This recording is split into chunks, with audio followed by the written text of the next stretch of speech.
Hey guys, Laura with Garden Answer. Today I get to make a spring fairy garden, and I have been particularly looking forward to this project because I finally get to use some real plants. And not that succulents aren't real plants, but these are things that actually survive in my area, which is kind of nice to use sometimes. I mean, I love the spring stuff. Daffodils, violas, English daisies. I think I even have a primrose up here. Just some really bright colors and some actual flowers. We also got a shipment in from myfairygardens.com. They sent us a bunch of really fun spring stuff. We showed it in a past mail time video, but like stuff like this. Really excited. This is like a super cute, I mean the door even works, fairy garden house. So I'm really excited to incorporate some of these pieces in, and this one I think I'm gonna actually put a water feature in. So the first thing I'm going to do is just fill up the bowl with potting soil. Before I do that though, I want you guys to see that this pot has a drain hole. A lot of you seem very concerned that my pots don't have drain holes, but 9 times out of 10 they do, I promise. So this is a well-draining container. All these plants will be happy. Potting soil. Okay, so before I start planting, I want to talk a little bit about the plants I'm going to be using, or I think I'm going to be using.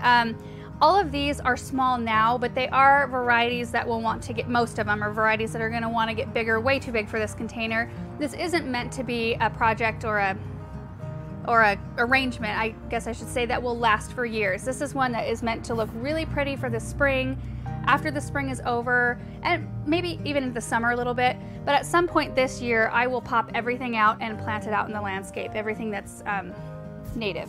So like this Colorado blue spruce is a real Colorado blue spruce. It's one that's going to want to get really tall and really wide, but it looks really cute right now to be kind of a foresty tree. That's why I'm using that. I'm going to use some of these daffodils. There's a couple of heucheras. I've got a marmalade and then I think a dark, what's this called? Dark Secret.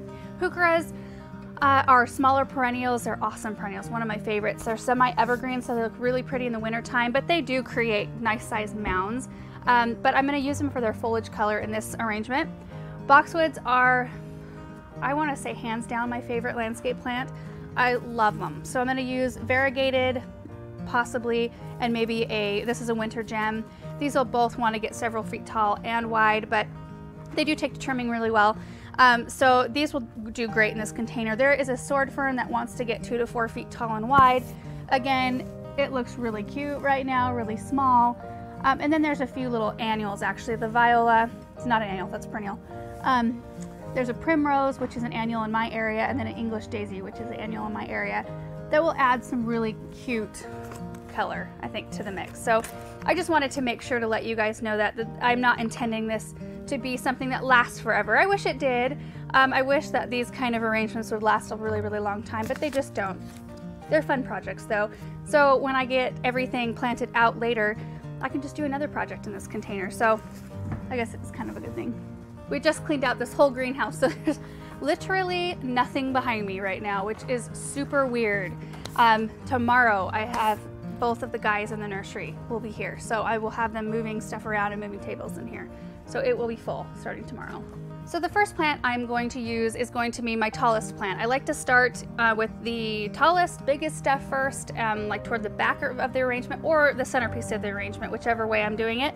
And then I work around it or work in front of it. So I'm gonna start with the Colorado blue spruce, which is going to be in my face the whole rest of this project. Didn't really think about that. Oh. I forget this pot is really light. It's one of those like resin ones, which is awesome. It makes them really easy to carry around, but I forget.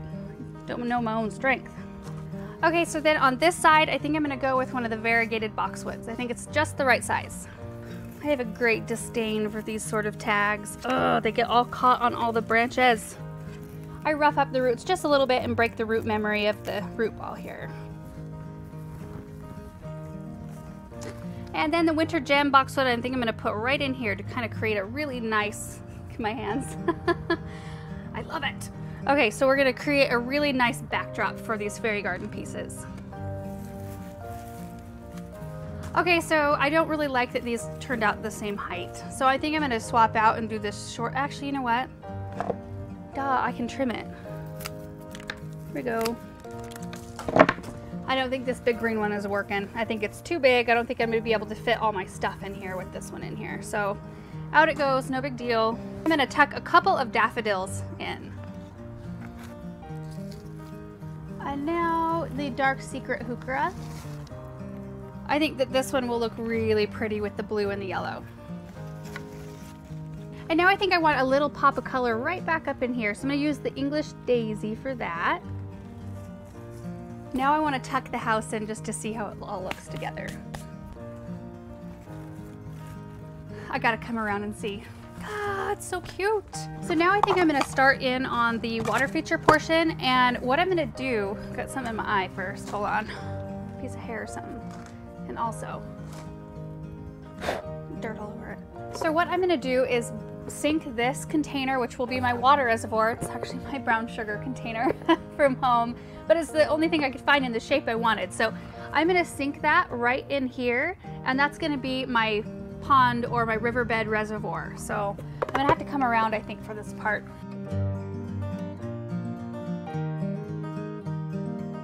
Okay, so I have the reservoir all sunk where I want it to be, but before I get it all plumbed and get it all ready, I'm gonna plant my remaining stuff, just in case I fling dirt around. I don't want it getting into that reservoir and plugging up the pump, so I think I'm gonna add a little bit more color. I hate to say this, but I think I actually have to go wash my hands real quick. Before I work on the fountain part of this project, I want clean hands. Okay, so I'm gonna keep the fountain portion of this arrangement really, really simple. So I just used a regular watertight container. You can use anything you want, a bucket. I used a Tupperware thing. You can use a bowl, whatever. And then I have a small garden pump, and I'm not sure how many gallons per hour this one is. I think it's 80. It's probably too big for this kind of arrangement, so I may have to clamp down the tube so that it restricts the flow a little bit. I would just find like the smallest fountain pump you can find. I'm just gonna set this down in the reservoir, and then I'm gonna feed the cord back through all the plants so that the plug-in is coming out the back side. Okay, so now that I have the pump in there, I'm just gonna pack just some large rocks in all the way around it until it meets the top of the container.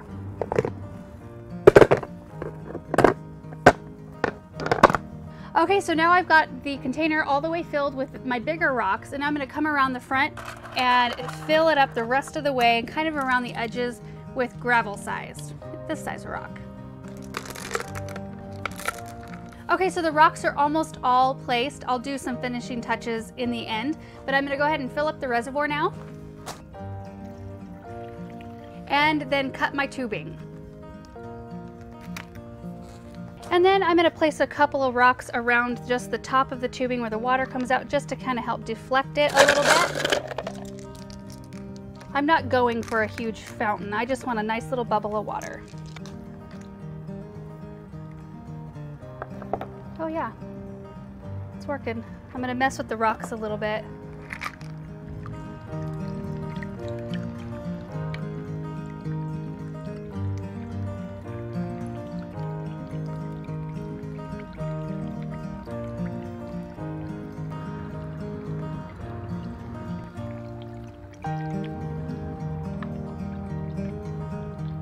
Thank you guys so much for hanging out with me today. I hope you enjoyed this project. I did. I think this is actually my favorite fairy garden to date.